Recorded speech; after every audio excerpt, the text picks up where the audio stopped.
Welcome to the Wealth Embodied podcast. I'm your host, Brianna Faringer, an attorney, spiritual guide, and wealth activator. I'm here to help you align your mindset for abundance and break through any glass ceilings with money. If you're ready to embrace your highest calling, manifest with more ease, and create a life that feels lighter and more aligned, then let's dive in. Hello, welcome to the Wealth Embodied podcast. I'm your host, Brianna. I hope you are having a good day so far. The topic I'm going to cover today is identity and attachment. I have talked about attachment before, and it comes up in so many different ways, so it's really worth talking about it in a lot of different contexts, because I think it can be, for whatever reason, it's a tricky thing for people to spot and a tricky thing for people to let go of or surrender having control over attachment, but this particularly comes up with identity. And so, the question that I have around this is, have you ever felt like your whole life was falling apart, but really it's just a version of you that was falling away? Today I'm going to dive into the waters of identity and attachment and why it feels so scary to let go of who we thought we were and what happens when we learn to surrender. And this is really about identifying and developing an awareness of the different identities that you have and that you might be so attached to that you don't even realize, in a way that is, we think it's helpful for us. Everything we do, we think is helping us in some way, otherwise we wouldn't do it. But the thing about strongly attaching to an identity is that if it starts to change, which inevitably it does because none of our identities are really permanent, we start to feel like we're completely losing ourselves and like our life is being burnt to the ground. I have had this happen myself, and I don't doubt that I will probably go through more versions of this, even though I'm very aware of this attachment to an identity. And I'm going to give you some examples, of course, so that you understand the context and why this is so important and where this comes up. But I mean, identity is really a role or a label that we give to things. So for example, the thing that I strongly identified with for a very, very long time was being a lawyer. It was actually the only thing I even felt that I had in my life. I didn't realize it at the time. I see it very clearly now. And when things started to change in that role, I felt like who I was as a person was being ripped away from me, which was, of course, not what was happening, but that was the way I perceived it because of how strongly identified with that label. Another one might be a parent. Being a high achiever, being an overachiever, being a hard worker. There's a lot of different labels that we give ourselves, but I think specifically the things that we tend to strongly identify with are the titles that we give ourselves as a job, like what our jobs are, how we earn income, or being a parent, which is of course a major role and a job in many people's lives. But we are so many other things, and I find that many people don't allow themselves to see that, for a lot of reasons. So attachment is when you need that identity to feel safe, worthy, or in control. We will really strongly attach to something because it makes us feel safe. The reality is attachment is a very good way to inevitably have chaos in your life, have disappointment in your life, because we can't control outcomes, and things are going to change whether we want them to or not. And who we are as people changes whether we allow ourselves to see that or not. Particularly if you're a parent, that role is going to change and you're not going to have a lot of control over it because your children are changing and they're getting older, and your role and what you need to provide to them changes through that process. I am not a parent, by the way, so I'm not giving any parental guidance. It's just that is a particular identity that some people so strongly attach with. And then when it changes, it's very, very hard for some people. And that is because they have attached to it as opposed to just recognizing that it is something that's a part of their life and that it's going to change.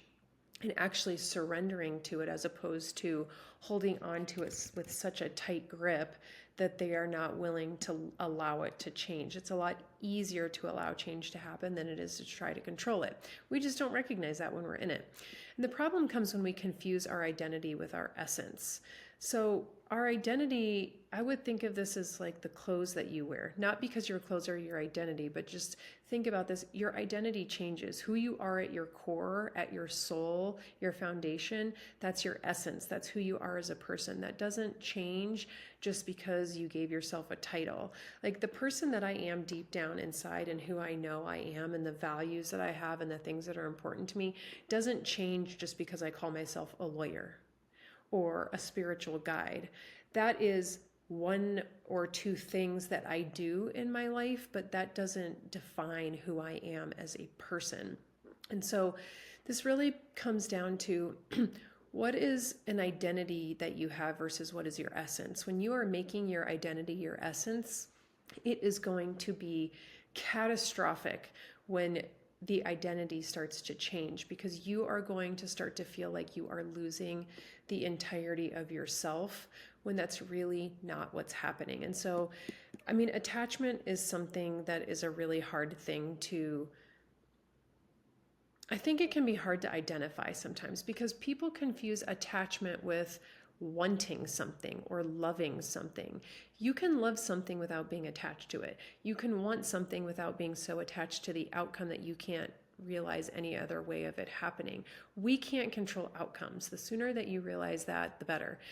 We have no control over anything other than our thoughts and our beliefs and our actions. What actually happens in the end and what other people are doing and the things that are moving around us, we have no control over. So just let it go. I know that's easier said than done, because I've struggled with attachment for the majority of my life. I don't really now, but it still comes up. But when you're attached to an identity, any shift, whether it's chosen or forced, can feel like you're losing yourself. But maybe it's not you that's disappearing. It's just a costume, or the clothes that you're wearing are changing, right? And I'm just using clothes again as a metaphor for what an identity really is. Identity is not who you are. It's a thing that is happening in our lives, or maybe describes a circumstance that's happening in our lives that is inevitably going to change. Why do we cling so strongly to identities? Well, most identities we form as a way to belong, or it gives us safety or success. So for example, me identifying as a lawyer helps me identify with other people that are lawyers. That doesn't mean that we necessarily have things in common, but we do have some things in common. And I will tell you that I do like having friends and people in my life who are lawyers, because they understand some of the things that I go through that other people who don't share this kind of a job may not. And that's okay. I can still identify with some of those things with other people without it making it the entire being of like who I am and why I wake up every morning. And a lot of these identities, we don't necessarily choose them consciously. They're shaped by our environment, our family, our friends, social expectations, cultural expectations. We have these different identities that we cling so strongly to. Sometimes I don't think even people realize why or where they came from. And when life starts to change, like if you have career shifts, illness, divorce, aging, anything that is a big thing that's changing in your life, those identities get shaken. And it really, I think, will force people to look at their life and whether or not they can allow themselves to see themselves in a different way. And a lot of people can't. That's the thing that I've noticed, and I noticed about myself, is that I so strongly identified with being a lawyer. I felt like when that started to change that I was dying, like that version of me was dying. And I do mean that very seriously. It was a loss and a grief that I experienced in a way that I did not know that I would. And it was only through that process that I realized how strongly I'd identified with being an attorney. And I'm glad I went through that, because now I don't let myself get to that point with titles or roles or labels in my life anymore, because of how hard that was to go through. I mean, it feels like a death, because when you so strongly identify with this version of yourself and you don't think it's going to change, it really does feel like you're losing yourself, a part of yourself, a version of who you were. And we are always changing, even if we choose not to recognize it. And now I'm really thankful that I can go back and look at the different versions of me that I was, because all of those have gotten me to the point where I'm at now, and they have served me in so many ways. And I now do not cling to holding on to anything staying the same in my life, because I look forward to the change. And that's another thing that going through that process gave me. But, grief and confusion are very natural in an identity loss. I do think also this comes up a lot with parents. And again, I am not a parent, so I'm not going to suggest that I know what it's like to be one. But what I do know is that there are some people that identify so strongly with their role as a parent that when that changes, it is very hard for them, and they end up not knowing who they are. And who you are at your core, and knowing who you are at your core, can be so important, so that when these things change, and inevitably they do, like, your children leaving the house, moving out, going to college, traveling, doing whatever the thing is they're going to do, that can force people into a really, really dark place. A parent who had not really prepared themselves for the change in identity. And that's going to be hard no matter what, because that's a really big change in a relationship. I'm not saying it's going to be easy, but what I am saying is the less that you cling on to this idea of a parent and what your role has to be, and not allowing things around you to change, the more you are going to feel like you are dying or losing a part of yourself when it does change. And so non-attachment does not mean non-caring. It means not clinging to something, not being so strongly grasping onto something that you're not going to let it change if it needs to, and you're not going to be in this place of devastation when it does change. And so it's about holding on to an identity lightly, knowing it's a part of your evolution, but it's not the whole you, and that you can be devoted to a certain thing without being attached to it. And I'm going to go back to this idea of clothes. If you think about your identity like a beautiful outfit, you can love wearing it, but you don't have to confuse it with your skin. When the weather changes, your clothes change, but who you are at your core does not change. So just because your clothes change doesn't mean you're losing yourself. It's just you're honoring your growth, right? And so that's why I really want you to start thinking of, like, stop saying, like, this is just who I am. Like, that's kind of an identity. We have these stories that we say to ourselves, this is who I am. No, it's not. It's who you are choosing to be. It's the story that you are choosing to live by. You can change it if you choose to. And so a lot of people have these stories that they will strongly identify with, like, I'm bad at money. No, you're not. You're just choosing to be bad at money, or you're choosing not to practice being better at money. And there's a lot of ways of doing that. You are not a bad communicator. You have just chosen maybe not to focus on enhancing your communication skills. So we have these stories that then create an identity of who we are. And then when it starts to change, we start to feel like, oh my God, I am no longer myself. And that's just not true. I think about identity now as being able to embrace all of the different things that we are and can be, and allowing yourself to view yourself as a multidimensional human being and not just one thing. Like, I look back at before I, went through this process of changing how I work, and changing who I am as an attorney. So if you are new here, or if you didn't listen to this episode that I did, I don't know, it was much earlier on in the podcast episodes, I worked full time as an attorney for about 11 years. And then things started to happen in my life where I started to feel like that was no longer in alignment with who I was as a person. And as I was going through that, it was devastating. It was devastating because, number one, I'd worked so hard to become a lawyer. Number two, I was proud to do the work that I did. And I did not realize this at the time, but I believed that love came through achievements. I know that's not true now, but I lived the large majority of my life thinking that. So when I achieved becoming a lawyer, I felt like that was another thing that people would love about me, not recognizing that who I am at my core is the thing that people like about me, not the fact that I'm a lawyer. But I didn't know that. I thought that being a lawyer was why people liked me. And it was the thing that I identified with so strongly. I thought I was going to be a lawyer for the rest of my life. I thought I was going to love doing it. I felt so fortunate that I was in a career that I loved. When I would introduce myself to people, like it was the first thing that I would tell people as if nothing else existed in my life. And by the way, I wasn't going around being like, I'm a lawyer, I'm a lawyer. It's just that I look back and I see that it was one of the only things that I think I felt I had that gave me value as a person, which is so sad when I think about it in hindsight, because I have so much more to offer than that, and I wasn't allowing myself to see that. I was only allowing myself to look at the achievements that I've had and reflected on those in a way that's the only reason people would like me, as if I'm a lawyer. It is sad when I think about that now, but I'm pointing this out because I suspect if most people have not looked at identity in this way, you probably have something in your life that you so very strongly attach to without realizing it. And I would tell you, if you were to introduce yourself to a brand, like a new person, what would you say? Would you explain what you did? Because that's what a lot of people do. They'll say, oh, I'm this thing, and they'll rattle off a title. But that's just a thing that you do. That's not who you are as a person. And I'll give you an example. I try now when people ask me questions about myself, like, oh, tell me about yourself. I try to go off of the things that are more meaningful to me. I have a dog. I love him more than anything in the world. I love spending time with him. I love going on walks. I love golf. I love travel. I love meditation. I love personal development. I am a spiritual guide. I'm also an attorney. Like there's all of these other things that I am.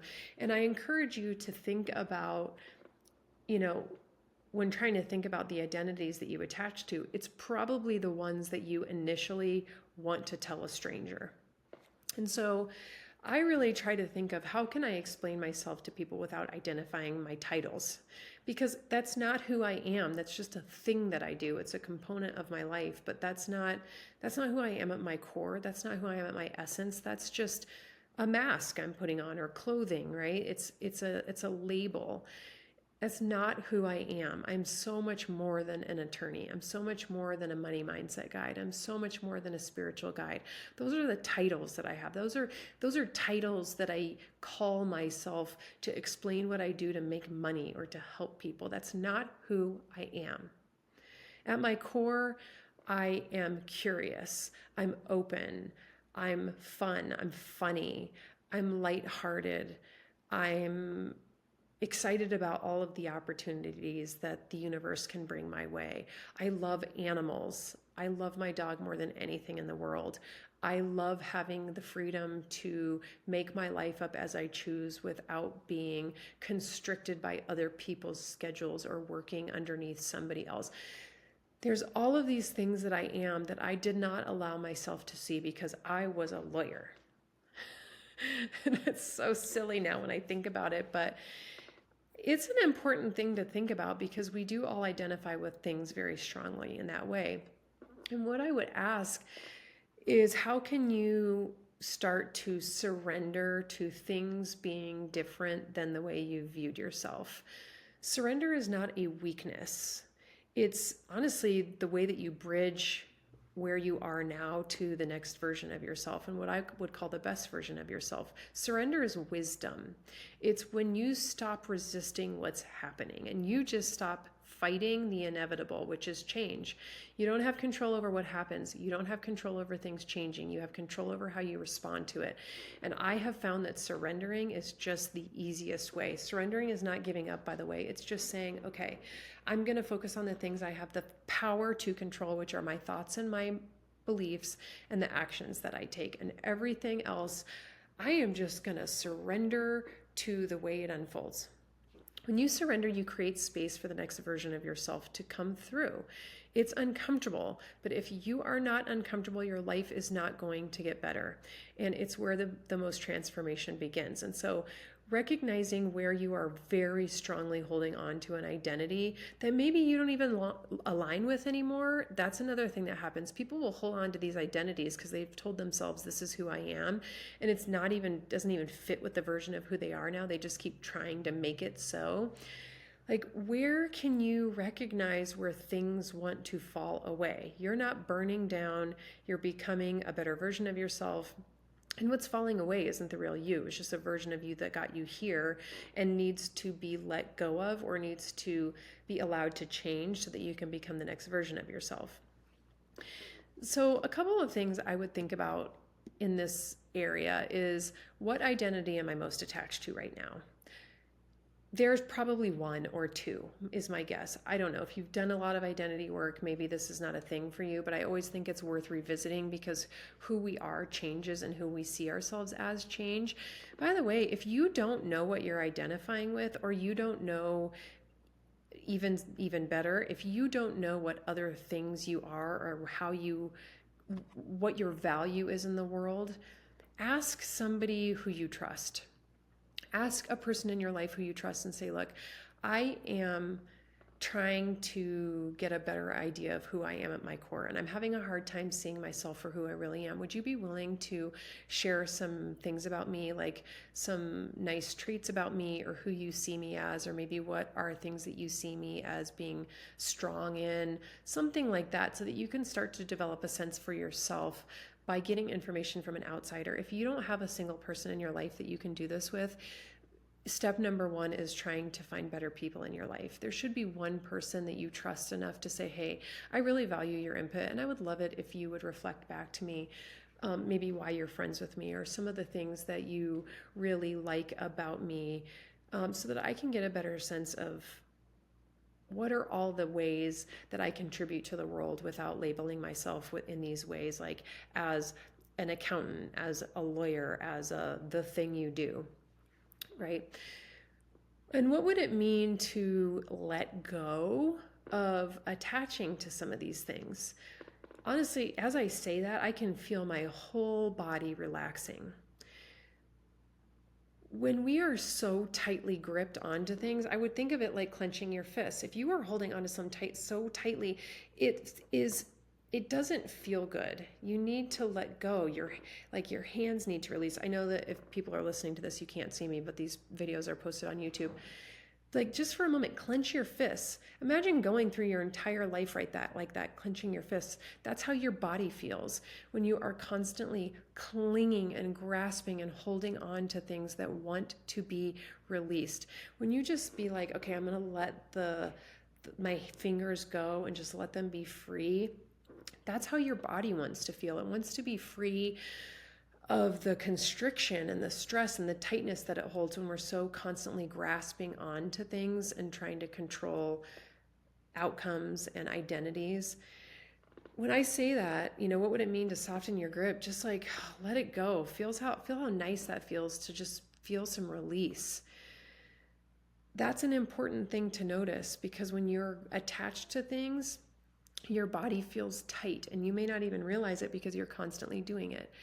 And then what part of you remains no matter what you do or achieve? That's another question to ask yourself. Reflect on, who am I if I just stop calling myself this label? What is left? Like, look at the things about yourself, the things that you have to offer the world without identifying so strongly to a label. Again, these are just like clothes that we wear.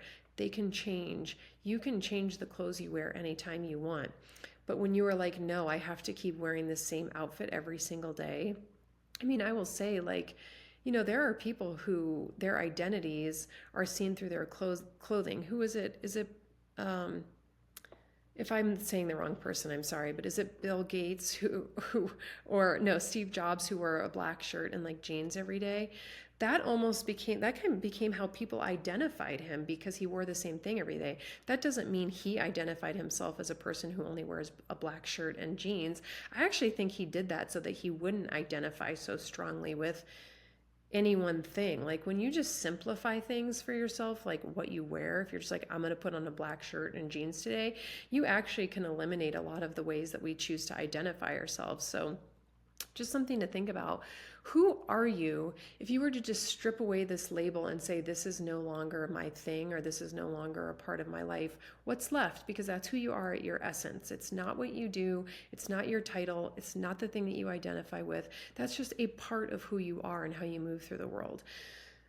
A practice around this would be visualizing releasing an old identity, like you're shedding skin. I honor who I was and I welcome who I'm becoming. That's an affirmation that you could say. A journal prompt might be, if I am not this role, then who am I? Allow yourself to see yourself for who you really are, not the thing that you do, not the job that you do every day. It will make things easier. And I think it allows us to see ourselves as fulfilling more roles than we realize. The other thing I will tell you, and I want to, close this out here, but one way of looking at this is pull up an archetype, like get a book on archetypes or look up different archetypes on the internet. People describe different archetypes in a lot of different ways, by the way. There's no one way of describing an archetype.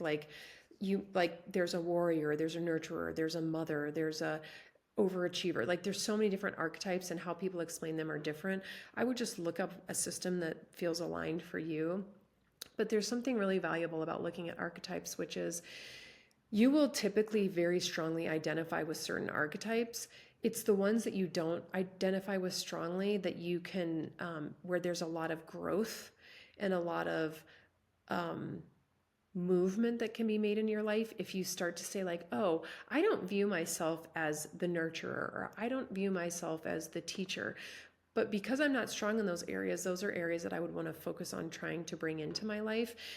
That's actually a really helpful way of allowing yourself to bring in other identities and other things that you don't think you have. Like for me, I've actually gone through this process of, I did a quiz on this, and I'm sure there's things like this out there. I don't remember where it is or how to find it, but it was basically like you answered all these things, and it told you the archetypes that you were very strong in, and it told you the ones you were not strong in. And the goal of it was for you to be able to identify the ones you weren't strong in, so that you could start to look at some of the characteristics and the traits of that archetype, so you could incorporate them in your life.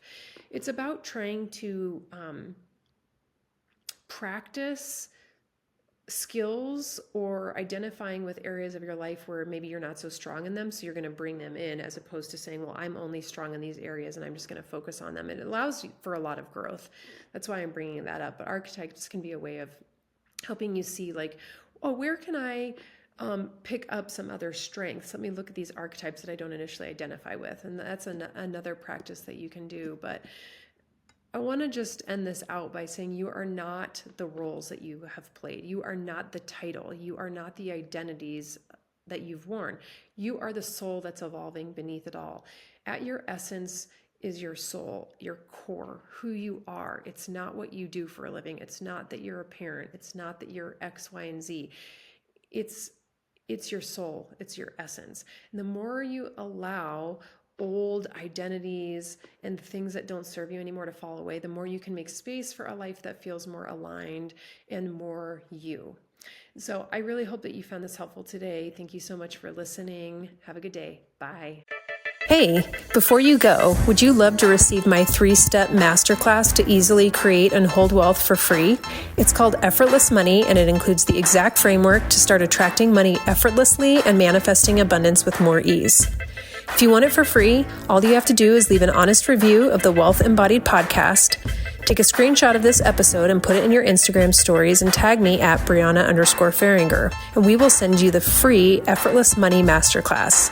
This is how my clients have manifested a $13,000 check, a promotion resulting in a $30,000 salary increase, and significantly improved relationships. All right, guys, I hope you enjoyed this episode, and I'll see you next time on the Wealth Embodied podcast.